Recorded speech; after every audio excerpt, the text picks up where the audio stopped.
Comunidad, ¿cómo están? Me da mucho gusto de verdad que hoy estén de nuevo en una edición más de este canal, porque hoy quiero compartir con ustedes relatos de un tema que ya nos habían sugerido mucho, de un tema del cual me habían preguntado ya en varias ocasiones, y es acerca de las cosas que me han ocurrido a mí o a la gente cercana a mí, más precisamente a mi familia. Para empezar, muchos de ustedes ya saben que yo soy escéptico y esto no quiere decir que yo desconfíe de las historias que se comparten con nosotros en este canal. Como ya escucharán en unos momentos, hay historias que han ocurrido muy cerca de mí y evidentemente no creo que mi mamá me mienta, que mis hermanas me mientan, para nada. Cuando hablo de mi escepticismo es precisamente porque yo no he visto nada aún, aunque estoy en una búsqueda constante de hacerlo, porque me encantaría ver algo y poder creer, y de eso se trata un proyecto que viene pronto para ustedes. Pero bueno, antes de adelantarnos con eso, con esa otra cosa, con ese otro asunto, permítanme compartirles algunas de las experiencias inexplicables más extrañas por las que ha pasado mi familia. Les mando un abrazo y un beso a todos en ella, porque son estas pláticas alrededor de un café, hablando de los fantasmas de nuestra familia, de las apariciones en nuestras casas, las que me inspiraron a hacer este canal, este proyecto y finalmente formar esta segunda familia, esta gran comunidad que hemos formado con todos ustedes. Este es sin lugar a dudas el video más personal que he hecho hasta la fecha, y espero que se note, que se sienta de verdad como si se lo estuviera platicando a mis amigos, como si estuvieran aquí todos ahorita en la sala de mi casa. Y bueno, esperamos que lo disfruten. Vámonos a las historias de hoy. Estás escuchando Relatos de la Noche. Voy a comenzar con algunas de las experiencias que le han sucedido a un sobrino, que por la cercanía de edad siempre fue más como otro hermano, como un hermano menor para mí. Él ha tenido varios sucesos inexplicables a lo largo de su vida, pero uno de los episodios más aterradores, sin duda, se dio cuando él era apenas un adolescente que trabajaba en un complejo de cines en la popular Plaza Río, en una zona muy céntrica de la ciudad de Tijuana. Por lo regular salía tarde, lo cual no se complicaba tanto debido a que vivíamos en la colonia postal, muy cerca de ahí, apenas a unos 15 minutos. Como él conocía a mucha de la gente de la zona, incluidos algunos de esos que vagaban a altas horas de la noche sin ninguna buena intención, no le preocupaba tanto regresar a casa por la madrugada. Y con esa tranquilidad de siempre, se quedó como en muchas ocasiones al salir del trabajo para una función de las exclusivas para empleados, en las que tenían oportunidad de ver películas antes de su estreno. Por esto, eran casi las 2 de la mañana cuando lo dejó el transporte público a unas cuantas cuadras de mi casa. Comenzó a caminar, algo inquieto. Y es que la tranquilidad de las calles de la colonia era inusual, incluso para esa hora. Parecía que no había nadie, ni siquiera dentro de sus casas. Caminó por esa calle principal hacia una rampa muy pronunciada, junto a la que teníamos nuestra casa. Pero antes de haber llegado a la primera calle, vio a lo lejos a una niña parada ahí, en la esquina a la que él se dirigía, como esperando a que pasara por ahí. Le pareció sumamente extraño. Una niña, con un vestido como de primera comunión, sola a esas horas de la noche.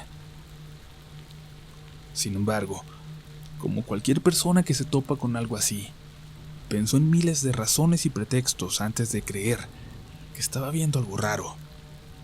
Así que cuando la niña dio unos cuantos pasos y desapareció de su vista para meterse por otra calle, ignoró por completo el detalle y supuso que la niña había regresado con sus padres, que seguramente estarían ahí con ella a unos cuantos metros. Llegó entonces hasta la calle por donde se había metido esta niña, pero ya no vio nada. Pensando que se había metido a alguna de las casas, él solo siguió caminando, pero ahora, sin poder evitar sentirse raro, como si algo estuviera a punto de pasar. Metros más adelante, pasó por una casa donde tenían un perro bastante bravo, que siempre le ladraba.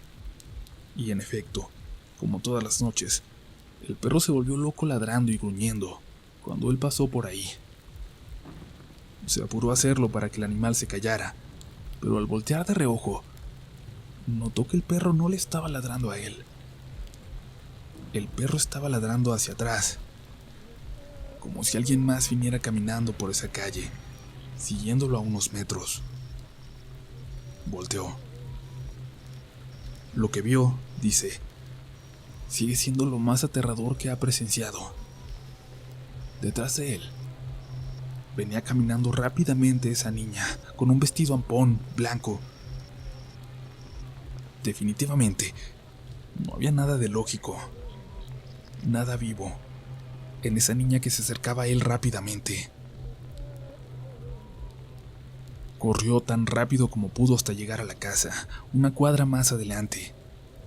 Entró directamente conmigo a la habitación donde tenía mi computadora, sabiendo que yo estaría despierto.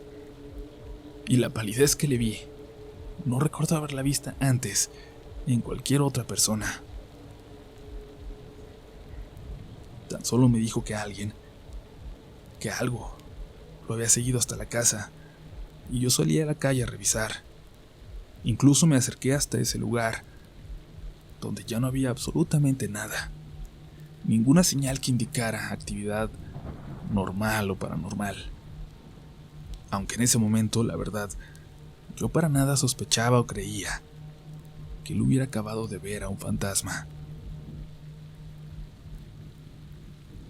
Mi sobrino tiene otras experiencias, tiene otra, más fuerte quizás, que le ocurrió junto a su hija y a su esposa cuando se mudaron a una nueva casa recientemente, y se las platicaré más adelante.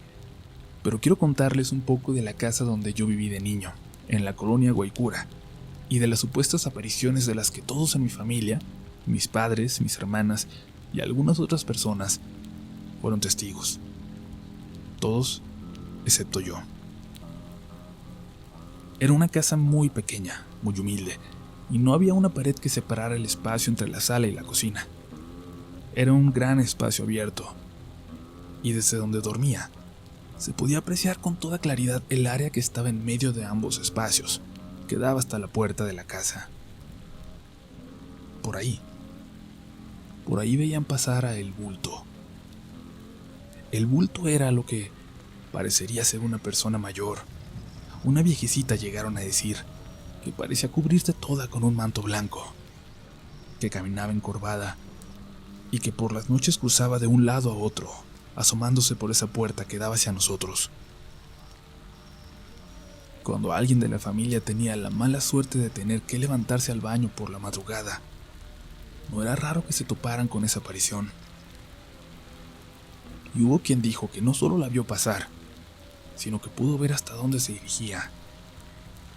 Caminaba desde la estufa hasta un sillón en la esquina de la sala, hasta donde parecía llegar para sentarse. Ahora bien, lo que yo sí recuerdo es cómo se hundió ese sillón una tarde, para no volver a levantarse. Ya aparecía permanentemente, como si hubiera alguien sentado ahí. Este lugar, en este sillón que les menciono, estaba junto a una ventana que daba hacia la puerta de la calle, hacia el patio de la casa. Por esa ventana solíamos asomarnos escondidos, apenas abriendo las cortinas, para ver quién tocaba en la puerta. En una ocasión, una de mis hermanas llegó con un chico a casa y se quedaron platicando allá afuera, frente a la puerta. No tenían permiso de entrar porque no estaban mis papás, y bueno, de hecho, en esa ocasión no había nadie en realidad. Y es por esto que mi hermana se puso nerviosa, cuando el chico le dijo sonriendo que alguien les estaba espiando desde dentro. «Uno de tus hermanos se está asomando por la ventana», le dijo, y poco después vieron cómo se movieron las cortinas, como si alguien realmente se estuviera asomando. «Mira, ahí están».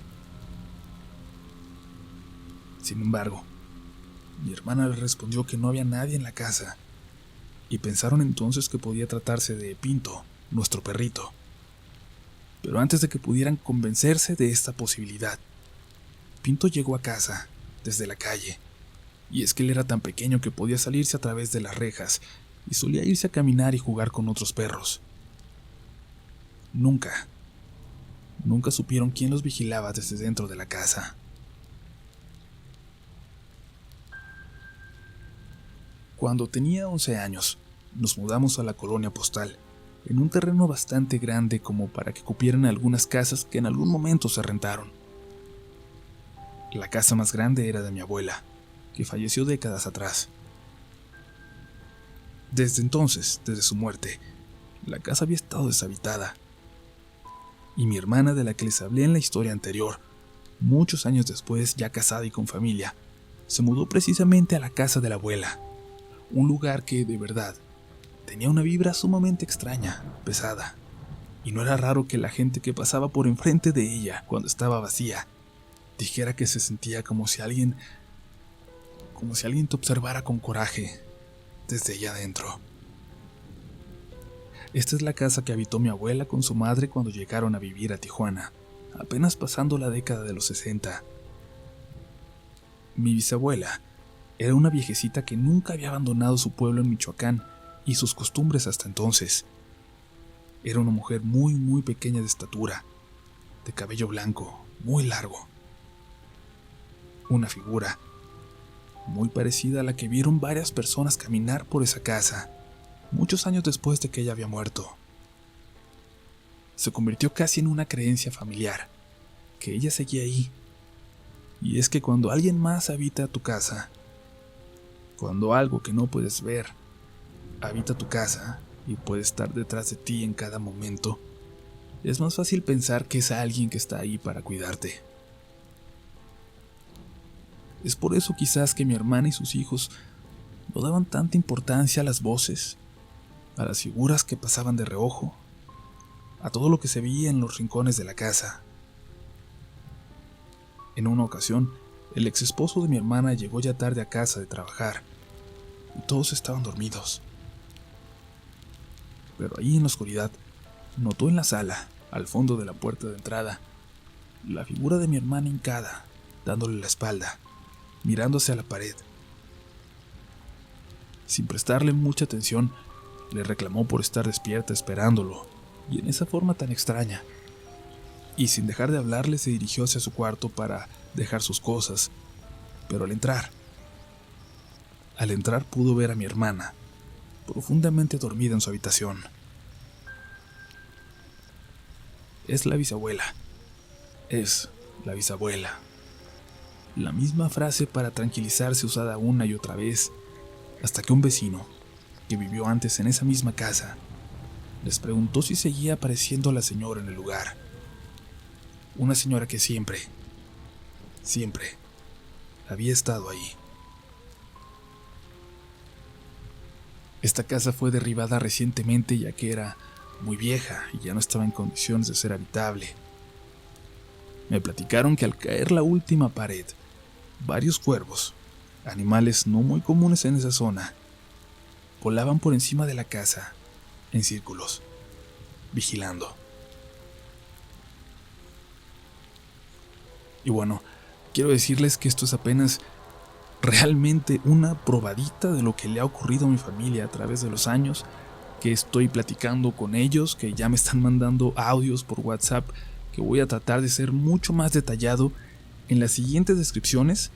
Así que ustedes díganme si el tema les interesa, si creen que merece un video más largo al respecto, porque nos podríamos ir lejos, nos podríamos ir con una hora de historias de mi familia.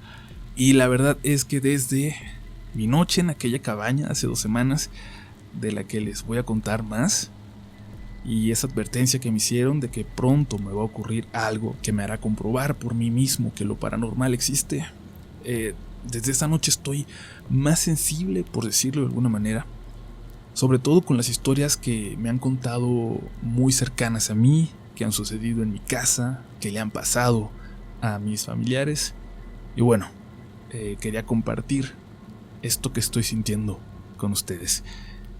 Ya casi vamos a llegar a 5,000 seguidores en la cuenta de Relatos de la Noche en Twitter.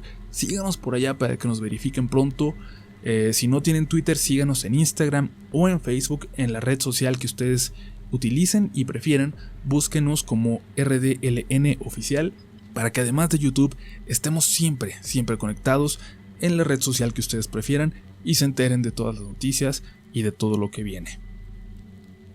Nos escuchamos el próximo domingo, ya con una historia larga y en forma. Cuidado con los fantasmas. Esto fue Relatos de la Noche.